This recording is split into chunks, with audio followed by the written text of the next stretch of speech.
Welcome to the Big Picture Manatee. I'm Sherry Courier. You guys, I can't believe we're back here with a special edition.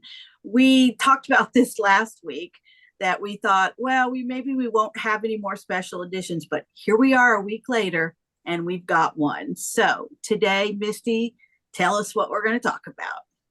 Well, it's the new normal, these special editions. But yeah, so the latest thing we're going to talk about is the Ziegler case, which we really don't know a lot about. There's just a lot of innuendo and gossip and an investigation at this point. So we don't have all the facts. And of course, everyone's innocent till proven guilty. But the thing that bothers me the most about this are the kids.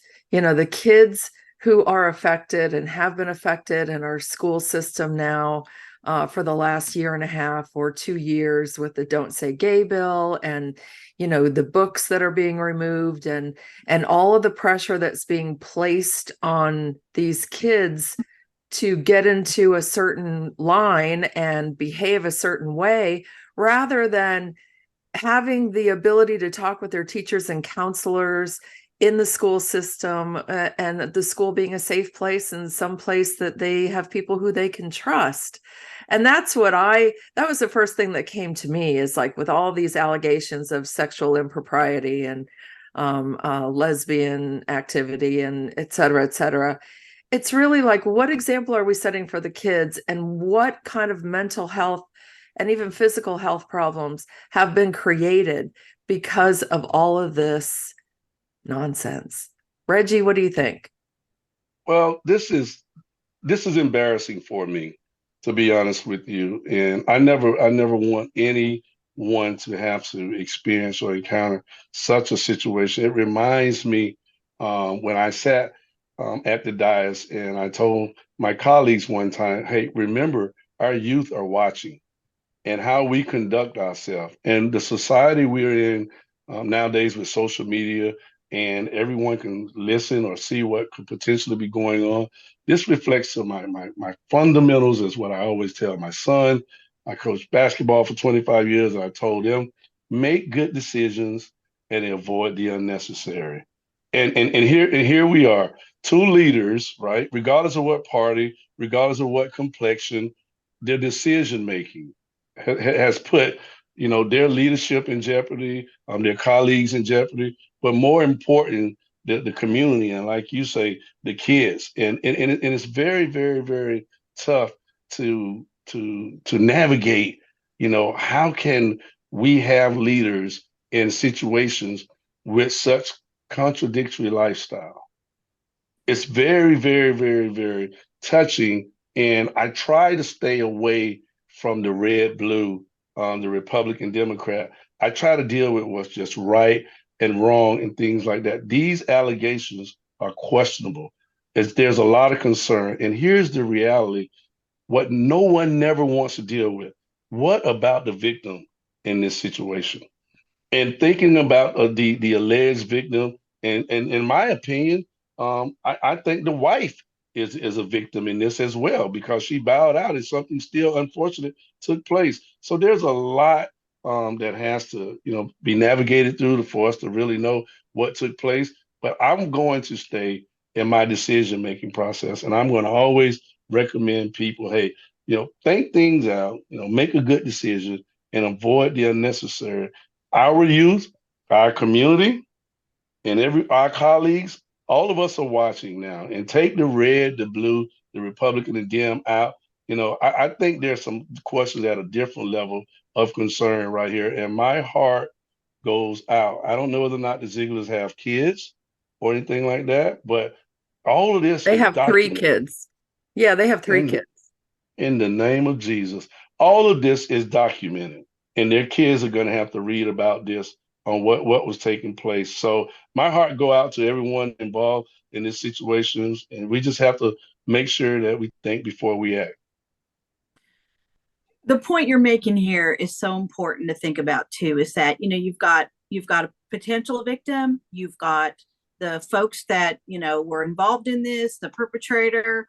Now you also now include the law enforcement, you've got the hospital involved, you've got the most likely other, possibly the state attorney, and now with their high profile, you have other people who are supportive of them through different political organizations, and all these people are impacted in some way. I mean, when do our elected officials start to think about what their behavior does outside of what their normal job on the dais is, to serve the people while they're getting paid by the people and they're on the dais? When do they say, I've got 4 years, hey, maybe I could get my act together and spend my 4 years that I'm being paid by the citizens to do the job for the citizens, instead of other things like stealing things, or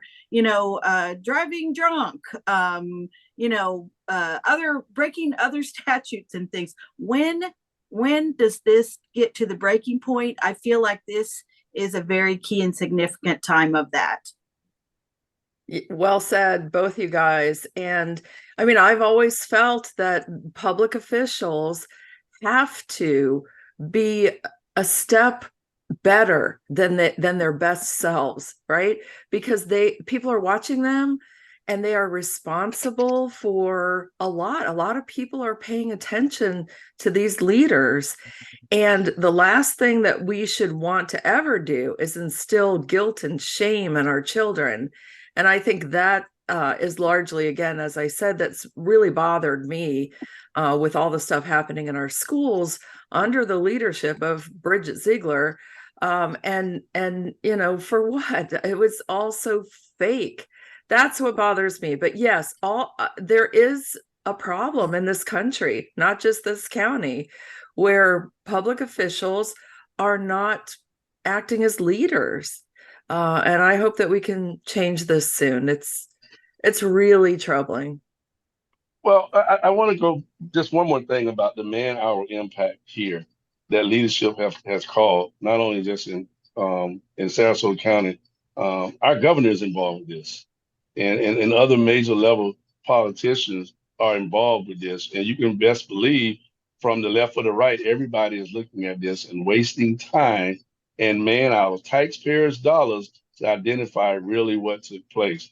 And that's my concern. We have some serious issues, concerns about our veterans, concerns about the homeless. There's a lot of things that these man hours could be put on. However, because of the decision-making process of adults, leaders, individuals, we're in a tough situation. And I just think as we move forward, I think as we move forward, the leadership has to be vetted, not just for the surface level, but we have to get past their representative and identify what's really going on with individuals prior to them coming in office. That's just me. Yeah. Oh, absolutely. I say ditto to everything that you said there too, both of you. And, I think the problem here too is that while, there's new information coming out every day on this particular situation, and the length of time that it takes on behalf of these different situations to work their way through the process to determine if they're legitimate, or if there's going to be someone charged, or it's going to be released, is months, years.